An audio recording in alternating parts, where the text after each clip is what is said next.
होर्मुज बंद करने पर ईरानी सेना का बयान क्या आया? नाकाबंदी न हटने तक होर्मुज बंद रहेगा। अमेरिका ने अपना वादा पूरा नहीं किया है। बगैर ईरान की इजाजत के कोई जहाज नहीं गुजरेगा। ईरान जब परमिट करेगा तो ही जहाज वहां से गुजरेगा। तो ये वन अप मैन शिप जो चल रही है होर्मुज में, कौन बड़ा, किसके अलाउ करने से जहाज निकलेंगे और किसके रोक देने से रुक जाएंगे। उधर अमेरिका ये स्पष्ट करने में लगा हुआ है कि हमसे बड़ा दादा कोई नहीं, यहां तो हमारी चलेगी। और ईरान ने यह बताया कि हमारी तो ये टेरिटरी है, यहां के दादा आप नहीं हैं। ये इस सिचुएशन में दुनिया आज की तारीख में, जो कल बहुत खुश हो रही थी दुनिया जब यह खबर आई कि स्ट्रेट ऑफ हॉर्मुज खुलेगा, और अब यह भी संभावना बन रही है कि शायद हमेशा के लिए खुल जाएगा, आज की तारीख में स्ट्रेट ऑफ हॉर्मुज का विलेन कौन है? कार्तिकेय काले सर, इसमें तो दिनेश जी, ये तो बड़ा ही परप्लेक्सिंग क्वेश्चन है। मतलब ये दिमाग के घोड़े दौड़ाने वाला है। परंतु जो सिचुएशन इस समय है वो दोनों की ही है। देखिए, इस समय जैसे कि अभी आंचल सर ने बताया बड़े करेक्टली कि डिप्लोमेसी को आगे मूव करने के लिए दोनों अपनी अपनी पोजीशंस को हार्डन कर रहे हैं, और हार्डनिंग ऑफ पोजीशन बहुत इंपॉर्टेंट है। देखिए, ईरान की इकोनॉमिक सिचुएशन इस समय बहुत वीक है, और उसकी सारी की सारी जो बहुत बार ये डिस्कस हो चुका है, केवल ऑयल से ही कमाई है। तो स्ट्रेट ऑफ हॉर्मुज बंद होने के कारण ईरान पे डायरेक्ट असर बहुत बुरा पड़ रहा है, जो अमेरिकन ब्लॉकेड के कारण है। बाकी शिप्स को ज़्यादा असर नहीं पड़ रहा है, बाकी शिप्स को वही असर पड़ रहा है बाकी देशों को जो पहले पड़ रहा था। परंतु ईरान की जो एबिलिटी थी टू डिलीवर ऑयल, वो बंद हो गई है। और सेकेंड पॉइंट जो यूएस की तरफ से है, यूएस जानबूझ के इस सिचुएशन को एक्सेलरेट इसलिए कर रहा है ताकि ईरान पे प्रेशर आए। ईरान इस बात को इसलिए डिले कर रहा है बिकॉज ट्रंप के पास केवल एक ही चीज़ नहीं है, वो है समय। धीरे धीरे जैसे जैसे ये समय चलता जाएगा, ट्रंप का जो डोमेस्टिक प्रेशर है यूएस में, वो बढ़ता जाएगा। एंड फाइनली आपको पता ही है कि मिड टर्म्स आ रहे हैं, ही हैज़ टू प्रिपेयर, अपने घर में जीतने के लिए उनको प्रिपेयर करना है। तो समय उनके पास नहीं है, और ईरान के पास बिल्कुल पैसा नहीं है, अफोर्ड नहीं कर सकता है वो स्ट्रेट ऑफ हॉर्मुज यूएस का ब्लॉकेड को। तो ये दोनों बीच में ये जो विरोधाभास है, ये जब तक टेबल पे नहीं बैठेंगे तब तक ये बाहर नहीं आएगा। और अनफॉर्चुनेटली, क्योंकि ये डेट अब 10 दिन 22 तारीख तक बचे हैं, 22 तारीख तक they have to take a decision. देखते हैं क्या डिसीजन होता है। लेकिन ये अमेरिकी दादागिरी, अगर उसको वाकई, अगर अमेरिका को और डोनाल्ड ट्रंप को स्ट्रेट ऑफ हॉर्मुज ओपन चाहिए था, तो उन्होंने अपना ब्लॉकेड जारी रखने का फैसला क्यों किया? क्या फिर इस तरह में ईरान का ये जो रिएक्शन है, ये तो बहुत एक्सपेक्टेड लाइंस में है, इसमें ईरान को फिर कैसे गलत ठहराया जा सकता है? ये आपसे आऊंगा तो जानूंगा संजय भारद्वाज जी, लेकिन उससे पहले ईरानी विदेश मंत्रालय का बड़ा बयान। उनकी तरफ से कहा गया कि हम जानते हैं अमेरिका हमला करेगा।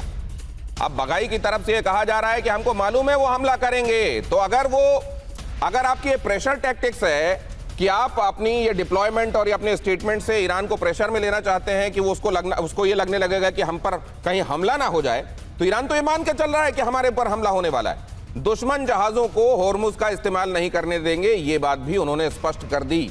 तो सवाल यह है कि डोनाल्ड ट्रंप कह रहे थे पूरी दुनिया के लिए, उन्होंने ट्रुथ सोशल में जो पोस्ट किया था कि this strait is going to be open for the world forever, for China as well, and when I visit China I am very sure I am going to be given a big fat hug from Xi Jinping. तो फिर उन्होंने तब ये बात क्यों कही थी, और आज जो उनका ये जो एक्शन है, क्या वो जो कह रहे थे उससे मैच करता है, या इसी मिसमैच की वजह से ईरान की तरफ से ये हुआ है और ये बिल्कुल जायज हुआ है?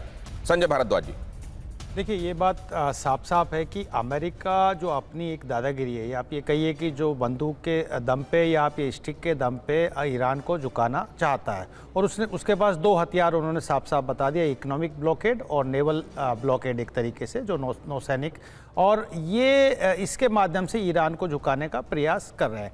तो ईरान का तो यहाँ पे कोई पर्पस सोल्व नहीं हो रहा। वो स्ट्रेट ऑफ हॉर्मुज खोलते हैं तो भी ईरान पे सारा जो इकोनॉमिक प्रेशर है वो कंटिन्यू रहेगा, नेवल प्रेशर है वो कंटिन्यू रहेगा। तो ईरान ने भी उसको अपना जो तुरप का इक्का है उसको वापस से कहा कि हम इसको बंद करेंगे, ताकि अमेरिका पे इंटरनेशनल प्रेशर हो, अमेरिका पे डोमेस्टिक प्रेशर हो। तो बेसिकली कोई भी झुकने के लिए तैयार नहीं है। अभी बात यहाँ जो मोटे तौर पर जो बात आती है कि ईरान ये जानता है कि अगर जिस दिन आपने न्यूक्लियर वेपन्स को आपने गिव अप कर दिया, या अपने जो यूरेनियम है उनको दे दिया, उस दिन ईरान का खात्मा है, उसके पास फिर कुछ नहीं बचता है। तो कभी भी, और उसके पास उदाहरण है कि जैसे यूक्रेन के पास जो न्यूक्लियर बम थे वो रशिया को लौटाने के बाद आज यूक्रेन का क्या हाल हो रहा है, वही हाल ईरान का हो जाएगा, और ईरान कहीं पर भी नहीं रहेगा। तो दोनों चीज़, ना वो हॉर्मुज को गिव अप करना चाहता है, ना ही वो अपना जो यूरेनियम, जो उनके पास संवर्धित यूरेनियम है, उसको गिव अप करेगा। और अगर ये दोनों शर्त नहीं मानेंगे तो मान के चलिए कि अमेरिका के पास कोई और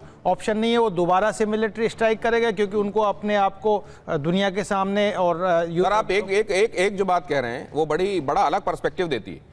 जैसे फिल्मों में विलेन कहता है कि जो तुम्हारे पास है वो मुझको सौंप दो वरना मैं तुमको मार दूंगा, तो जो वहां जो सब्जेक्ट है वो कहता है ठीक है जो मेरे पास है ले लो और फिर मुझको मत मारना।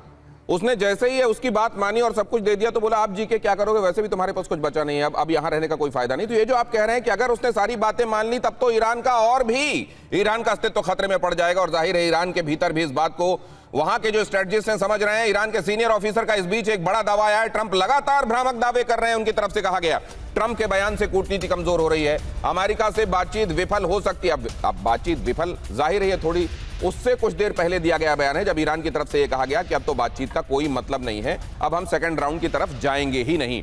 आशीष मैं आपके पास आने वाला हूं, ये असल में कितनी स्ट्रैटेजी है किसकी तरफ से और कौन फेल हो रहा है ये आपसे हम समझेंगे। लेकिन जरा देखिए होर्मुज फिर से बंद होगा और फिर से जंग शुरू हो जाएगी क्या, और ये भीषण जंग होगी क्या, पहले के मुकाबले और ज्यादा भीषण होने वाला है क्या ये पूरा मामला। ईरान का ऐलान और अमेरिकी प्लान, सभी जहाजों के लिए होर्मुज बंद, ईरान ने कहा। अमेरिकी प्लान है ईरानी बंदरगाहों की नाकेबंदी जारी रहेगी। अब ईरान की तरफ से सहमति बनने तक होर्मुज को फिर से बंद करने की बात कही जा रही है और अमेरिकी प्लान है कि जब तक डील पूरी नहीं हो जाएगी तब तक यहां पर हमारी ब्लॉकेट जारी रहेगी, हमारी नाकेबंदी जारी रहेगी, यह अमेरिका की तरफ से कहा गया। ईरान ऐलान कर रहा है कि होर्मुज पर ईरान का कंट्रोल बरकरार रहेगा और असल में होर्मुज का किंग कौन, उस वाले अंदाज में ईरान कह रहा है मैं।